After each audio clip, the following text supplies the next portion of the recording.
Clarissa, sobre o que nós destacamos aqui do trecho exposto com o Theo Cury. O ministro diz assim: portanto, se as medidas requeridas pela Polícia Federal não forem acolhidas, ou seja, se a gente não puser na praça essa operação, está aqui, se não forem acolhidas em caráter de urgência, palavras do ministro, pode-se colocar em risco a segurança e a própria vida de pessoas que se tornaram vítimas dos ilícitos apontados nestes autos, bem como dificultar sobremaneira a recuperação de ativos bilionários que foram desviados dos cofres públicos e de particulares atingidos por variados crimes. É comum nós vermos um documento assinado por um ministro do Supremo, talvez seja um pouco inadequada a expressão de peitar, mas eu vou usá-la, peitar a PGR e dizer, olha, lamento, mas a gente vai colocar mesmo assim essa operação na rua? Elisa, a gente vê historicamente várias divergências entre a PGR e o Supremo Tribunal Federal em casos de grande repercussão. Isso, particularmente, não é nenhuma grande exceção, mas é muito diferente do que a gente está vendo nesse texto. Ali vem um ingrediente político bastante forte, em que o ministro do Supremo basicamente coloca ali uma névoa de desconfiança em relação à atuação da PGR, nesse caso, a decisão da PGR de sentar em cima dessa história. Basicamente, é isso que fica no ar da leitura. O tom é quase provocativo, é quase irônico com a história de lamento que vocês não estejam percebendo a gravidade dessa situação. Ou seja, se não está percebendo é por algum motivo, porque está muito explícito.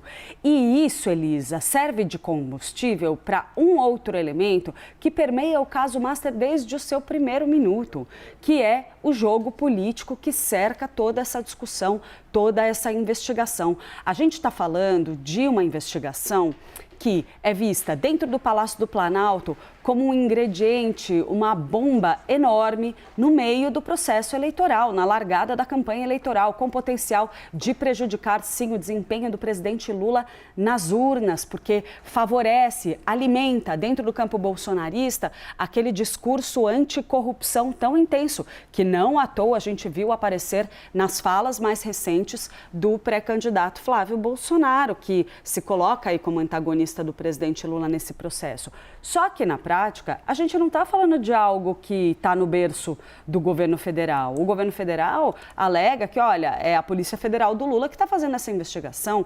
A transparência, o Banco Central tem esse mesmo entendimento. Estamos tendo liberdade para fazer essa investigação como ela deve ser feita.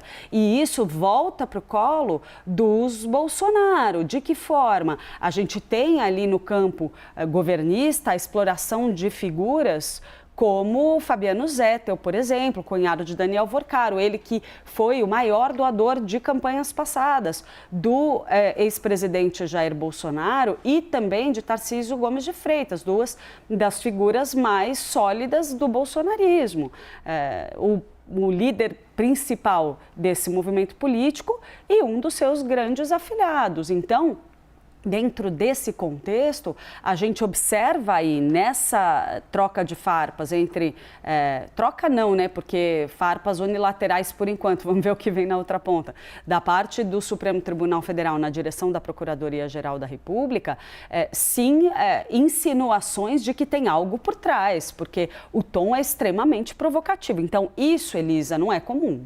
A gente pode ter divergência, mas o tom ali não é de simples discordância, de simples mudança de entendimento em relação ao que pede a Procuradoria-Geral da República, falando de um prazo exíguo para se manifestar.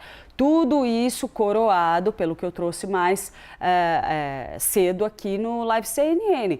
A gente tem também um movimento de contraofensiva dentro do Congresso Nacional e na cena política em geral, com uma espécie de tentativa de congelar essa operação, evitar que as apurações sobre esse caso tomem mais e mais proporções, mais e mais destaque na mídia, ou seja, tentando jogar uma água fria aí para ver se assenta um pouco essa fervura. Então, tem sim muitos desdobramentos políticos que isso tudo pode vir a ter e essa manifestação, esse embate entre PGR e Supremo Tribunal Federal acaba vindo como mais um elemento, mais um combustível para esse jogo político que permeia esse escândalo.